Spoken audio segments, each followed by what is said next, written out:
In my Christmas letter, I told Santa Claus to bring me you. Other presents would come in handy. I could use a little thing or two.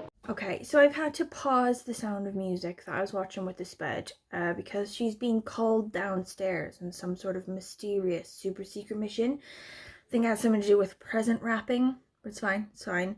I will just do my January TBR in the meantime. Basically, January, I don't even want to think about how horrible it's going to be. Like, January anyway, we're broke, we're dieting, it's cold, it's raining. We're sort of coming off like a cheer high, you know, like everything was festive and lovely and lights, and now it's just grim and bleak. But then on top of that, we're going to be in lockdown in Wales at the minute. We are, and we will be probably for the foreseeable future. COVID, shops shut. It's just going to be the worst. So I decided for my reading endeavors in January, I should just kick it off with really easy, really happy, really light-hearted graphic novels. Are you with me? Okay, here we go. Okay, first one, Apocalypse Taco by Nathan Hale. Okay, I know that apocalypse doesn't seem particularly cheery for the worst January in the history of the planet, but, you know, I feel like this will still be funny and still be good. The idea is, are you ready? A sinister drive-thru threatens to end the world, and 3 kids in a beat-up truck are humanity's only hope. I think it's going to be delightful. Oh, shite. You see? Okay, next one. Penny Nichols by M.K. Reid, Greg Means, and Matt Weigel. I never wanted to be a teacher or lawyer. I never wanted to be anything really. Stuck working, mind-numbing temp jobs. Penny Nichols yearns to break free from the rut that she found herself in when, by chance, she falls in with a group of misfits making a no-budget horror movie called Blood Wedding. That's all I need to know. I'm on like a bit of like a horror blood streak here, and I realize that I said it needs to be cheery, but I'm cheered by it. I feel like it's gonna be amazing. Okay, next one. Bloodlust in Bonnets by Emily McGovern. So this is one that I'm forcing my book club to read for February. I hope they like it. If they don't, I'm not taking any crap. And also the illustrations look amazing. Bloodlust in Bonnets follows the clueless debutante Lucy, the ruthless bounty hunter Sham, and the exuberant poet Lord Byron as they flirt, bicker, and slash their way through early 19th century Britain in pursuit of notorious vampire Lady Violet Travesty. Bud is back from her mission, and she'll now be my lovely assistant. Next one. Okay. Okay, so this one is something I'm going to read for one of the prompts for Reading Women, which I think is a biracial protagonist. So this one is called I Was Their American Dream by Malaka Garib. I always murder these names. I can't even tell you.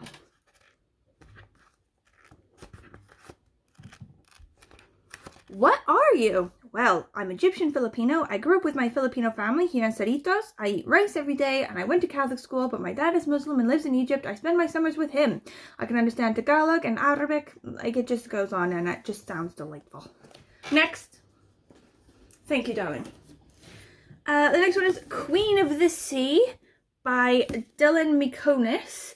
And this one is a prompt for Pop Sugar Reading Challenge, which is a title that starts with like a Q or a Z or something like that. So, Q, we have it, Queen of the Sea.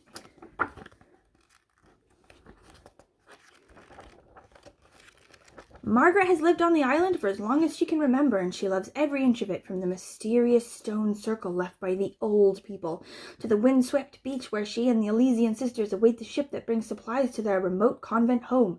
But everything changes when 2 new arrivals appear on the island. First, William, who will become her dear friend, then Eleanor, who will upend her peaceful existence. Woot! Next. Thank you, darling. Next one is Heartstopper by Alice Oseman. I've heard loads of amazing things about this, and I feel like I'm the only person on the planet who has yet to read this, but I'm super excited. The thing on the back is just boy meets boy, boys become friends, boys fall in love. That's all I need to know. Beautiful romance. Okay, next. Oh, this one. I actually got this one for me and this bud to read. Are you excited? Did you read this? Yeah. The Spud's super into ballet, so I present to you To Dance, a ballerina's graphic novel by Sienna Cherson-Siegel and Mark Siegel. So this one is like about a girl who's like becoming a ballerina and like what it takes to be a ballerina. Next. Okay, this one is White Bird by R.J. Palacio. So this one I think is like part of the Wonder world, like the sort of series of books that includes Wonder. And I haven't read Wonder, but I've heard that it doesn't matter. You can still read this. It's like a standalone. To the millions of readers who fell in love with R.J. Palacio's Wonder, Julian is best known as Augie Pullman's classroom bully. White Bird reveals a new side to Julian's story as Julian discovers the moving and powerful tale of his grandmother who was hidden from the Nazis as a young Jewish girl in occupied France during the Second World War. What?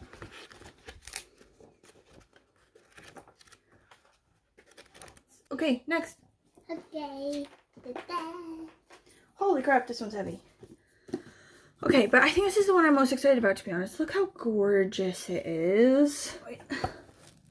Look how effing gorgeous. 4 children, Charlotte, Branwell, Emily, and Anne, have invented a world so real and vivid that they can step right into it. But can reality be enough when fiction is so enticing? And what happens to an imaginary world when its creators grow up?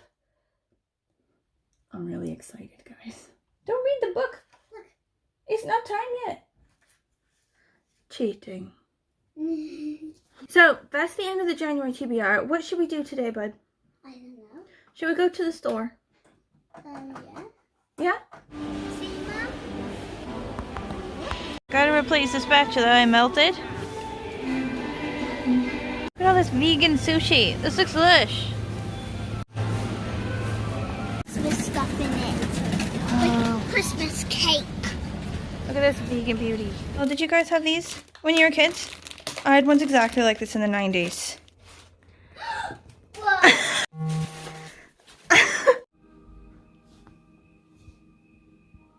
Why don't we ask the children?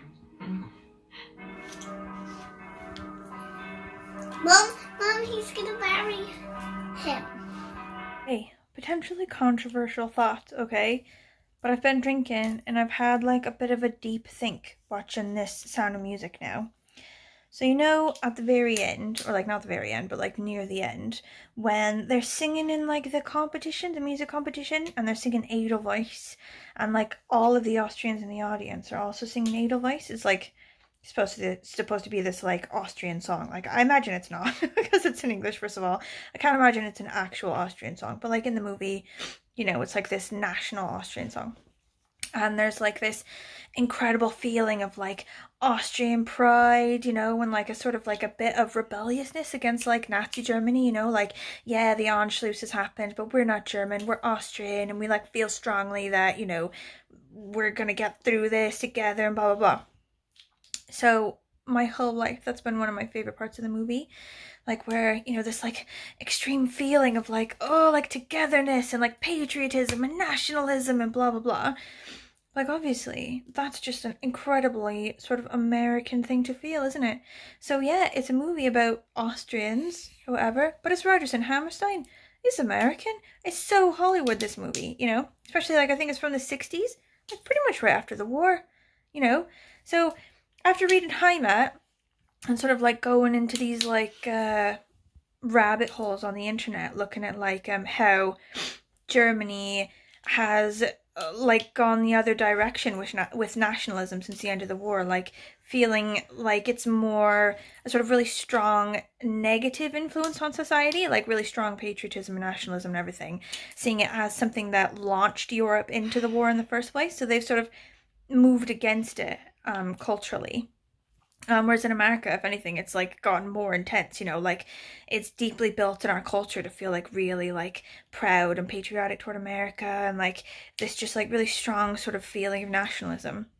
I'm not 100% sure where I was going with this thought, but it sort of just blew my mind in the minute while I was watching it, going, holy shit, like I don't know, like, the reason that's always been one of my favorite parts is because I grew up in a society that really values nationalism. This is why it's really good to watch movies, like, over and over again, like when you first watch them as a kid and then you watch them as an adult as well. Like, you see whole different sides to it, you know? Mr. Royce's financial matters, and there are all those cancelled checks.